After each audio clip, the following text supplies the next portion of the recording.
Oh, let me tell you about the fireplace. Yeah.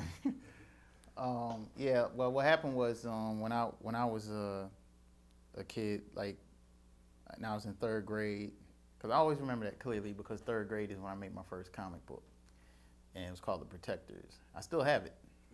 I'll show you before you head out. And that actually started because I started collecting comics in the third grade by a friend of mine who moved in across the street from me back in Philly, and we I collected up to about 1,000 comics, and this is just off my lunch money, as begging my parents to buy me some comics. And I only bought Marvel comics. I wasn't into DC, and I remember asking my father why we didn't have like comics for us black kids, and my father said, "You got to be the one to do it." He said, "Because if you wait for somebody to do it, you'll be old and gray waiting, because people aren't really thinking about giving you something. You have to do it for yourself." That's why I tell people that's where the adventure started for me in third grade, because at that point I created the Protectors from my dad giving me that mandate, and then from Protectors I created the Persuaders and the Intruders and the Conquerors. They were raw, man. I had a bunch of them, and then so by the time I hit seventh grade, but I still was collecting my Marvel comics though. I had and I had to sit down with my dad when I was in like seventh grade, and my dad said, "Hey, I want to sit down and talk to you about these comic books." And my dad was the activist type. My dad was a forefront guy. My dad was really the personification of what we were writing about. And so he said, let's sit down and talk about this. So I was like excited to talk to my dad about comic books. So I brought all my comics down, and he said, "Now, how many of these comics have black characters in them?" So I pulled out Luke Cage, I pulled out Black Panther, the Falcon, and I think that was it. And then he said, "Okay, now here's your black comic stack, and here's everybody else, including green characters and aliens and mutants." And that in itself, before he even said anything, that's the first time I thought about that.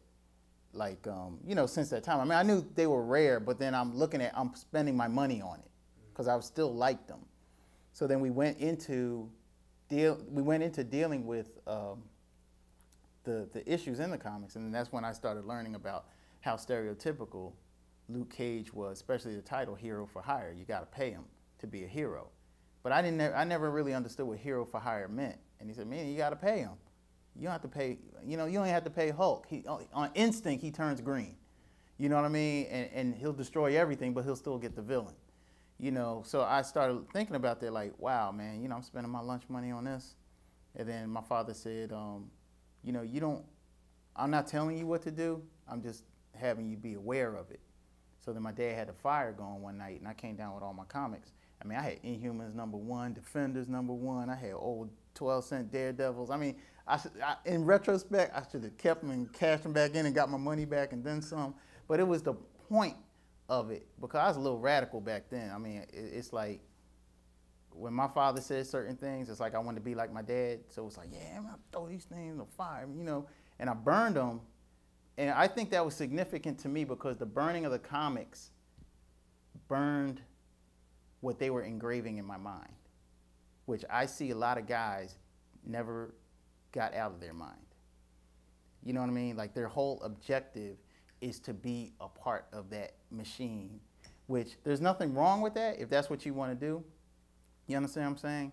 But to me, I think where I wanted to go, I said, I felt like I had to do something for kids like me.